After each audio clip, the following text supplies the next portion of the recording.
Hello. Well, I promised that I would show you how my garden grows, but first I'm going to start here at the house. We'll work our way down to the garden. These are some hanging strawberries.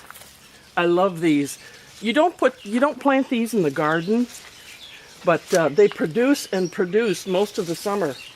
I've got one about ripe. If you listen, you'll hear a wood thrush in the background. This is our garden area. We don't have a big garden. That's our asparagus bed. Over here I'm growing tomatoes and squash. We have neighbors that grow cucumbers, neighbors that grow all different kinds of things, so we just trade stuff back and forth. These are our Crookneck Squash plants. Now these are heirloom, so remember, if I pick a squash that's totally ripe, you pick it when it's totally ripe, not overripe, not waiting to get ripe, totally ripe. You take the seeds out, put it on a plate, and you'll have those seeds forever and a day. I thought I'd show you a scene of the field just beyond our property. This is the corner of our asparagus bed, and this is a really big soybean field. It's so pretty to look at. Sometimes it's corn, but this year they did soybeans. Usually you can see some deer down the field. I don't know if you can see any or not. We really only have 3/4 of an acre, but you can do an awful lot on 3/4 of an acre. Our garden could be much bigger because we filled this up with hosta beds, wild plant beds, wild grasses, a pond, lawn. You can do an awful lot with 3/4 of an acre. Here are my tomatoes. I have never had tomatoes this huge. I'm going to pick some and we'll take them inside and I'll show you the difference. But some of these tomatoes are taller than Martin. Martin staked these up really well with some fencing and they have just grown. Now you probably remember these are all heirlooms, so that means I can save the seeds and plant them next year and have the very same tomatoes. And they have done very well. Now last year I also grew some squash, my very favorite squash, Sibley's. I forgot one in the garage and it froze. So Martin brought it out to her compost bin and just threw it in the bin in the winter. So what happened is some of the seeds pollinated and it grew out of the compost bin. So I'm going to have a Sibley's this year too. That's a treat. You can see this is about 1.5 foot long, but I've had some get almost double that size. They can get huge.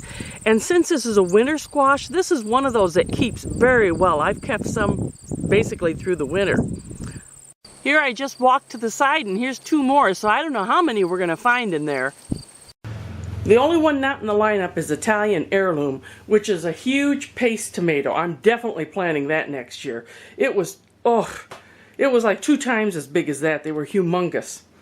But I have some, here I have some beefsteak, which is what you would put on a sandwich, a BLT, or eat sliced. And I have another paste tomato. And then I have my very favorite of all. I'm going to give you a little closer look at them. This is black crim. It's a very good sandwich tomato, a beefsteak they call it. They're juicier than the paste tomatoes. And here we have Italian Heirloom. Let me get in there. They're so pretty, these heirlooms. Look at that. Isn't that gorgeous? Look at the black crim. Isn't that pretty? This is the Hillbilly, which is another beefsteak, and it is delicious. And then this is my Wisconsin 55. Now this I will use to make tomato juice, salsa, paste, whatever I want to do with the tomatoes. My Tommy Toe. Now, I can eat so many of these in the fall I end up with sores in my mouth because I've eaten so much acid, but that's Tommy Toe. So if you want to try something different next year, get yourself some heirloom seeds. I got mine at Seed Savers. I think that's the only place you can get Tommy Toe and maybe Sibley's squash. Get yourself some heirloom seeds, start them inside, then plant them outside, and have fun experimenting. I really, I tasted this one again, and I may do that one again. It's very flavorful as well as this one. But I won't do as many plants next year of each. That was a little bit too much. So here's what I've been doing lately. I dehydrated some peaches. I froze some blueberries. I made salsa, and I made tomato juice. I'm going to make some more tomato juice too. So that's what I've been up to. I'll get back to other things like cooking, but this is what I've been doing. I hope you enjoyed seeing how my garden grew. Till next time, bye-bye.